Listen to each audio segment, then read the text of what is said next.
Well, there isn't actually any fantasy element to the show, that was something that I was really impressed with when I first started talking to the writers and the creators about the show. Is that, you know, you've got to remember that the time and world that this show is set in, everyone was pious, everyone believed in God. It was just fact, you know, everyone just believed, and so what faith does and is that relationship between what you imbue an object like the Holy Grail with.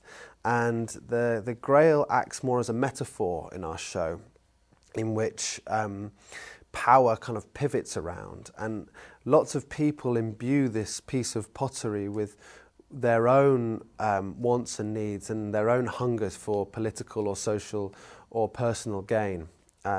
For my character, it's a kind of redemptive tool in which he can return to the man that he was in his early 20s.